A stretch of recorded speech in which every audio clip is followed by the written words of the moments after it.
Bonjour à tous, c'est Paul de la vidéo tout simplement.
Alors, la question qui revient le plus souvent, c'est celle du matériel. Stop, effectivement, on va parler de matériel, et merci à Paul pour ce début de vidéo. Mais d'abord, je m'appelle pas Paul. Et puis ensuite, faut que je me fasse une raison, celui-là, je l'ai pas. Allez voir sa vidéo, elle est en description. Moi, c'est vraiment mon truc, et c'est ce qui fait que c'est ma chaîne YouTube préférée. Donc du coup, je vous ai tout spoilé dans l'intro de vidéo, vous avez vu le matériel que je vais vous présenter aujourd'hui. Je vous propose du coup de commencer avec les enceintes qui sont de chaque côté de mon bureau. Ce sont en fait deux morceaux d'une micro-chaîne Samsung de 2x50 watts. Elle est ici placée dans le cube, en dessous de mon bureau. Ça fonctionne vraiment bien, mais pour le coup, le son ne manque pas de basse. Au contraire, il manque de neutralité. Je réduis donc les basses et augmente un peu les aigus dans les paramètres de ma carte son.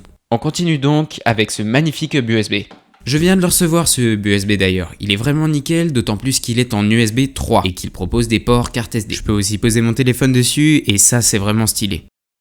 Je vous propose de continuer avec ce pack clavier-souris. C'est un pack Logitech MK220 vraiment nickel en vue de sa taille et de son optimisation. On garde ici un pad numérique tout en conservant la taille d'un clavier qui n'en a pas. Pour un lycéen comme moi qui bosse beaucoup avec des classeurs ou cahiers, ça me laisse vraiment de la place. Et on a bien sûr les deux écrans qui sont juste là. Cet écran est un Asus en 19 pouces relativement correct que j'ai trouvé avec ses amis sur une même brocante.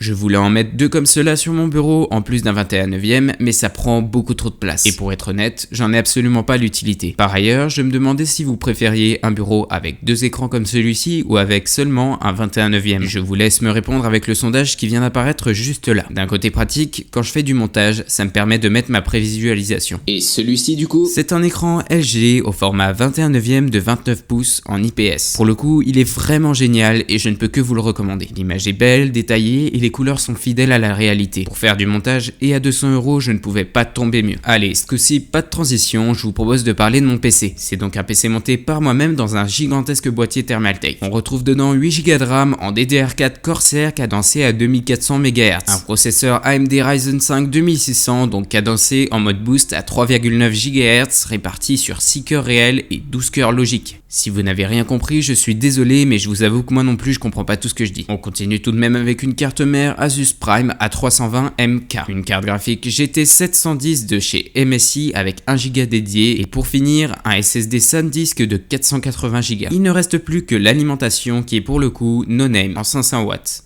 Malgré sa puissance, je vous cache pas que mon ordinateur n'est pas toujours extrêmement fluide lors de grosses tâches pendant le montage. Et c'est pour ça qu'il m'a fait un truc du genre erreur RIP. Votre ordinateur est tout simplement décédé. Nous ne sommes absolument pas désolés. Cordialement, Microsoft et Adobe Premiere Pro. Bisous. Si vous souhaitez le réparer, abonne-toi et mets un like. Non, je ne suis pas un forceur. Vous avez dû le comprendre, on arrive à la fin de cette vidéo. Mais avant, je souhaitais vous remercier car nous avons atteint les 10 000 vues sur la chaîne. Ça paraît rien quand on regarde les vues des autres youtubeurs que vous regardez, mais c'est déjà pas mal. Beaucoup de personnes m'ont demandé si j'avais arrêté les vidéos, je vous réponds que non, et que je suis simplement lent. Sur ce, abonne-toi et mets un like. Et moi je vous dis à la prochaine.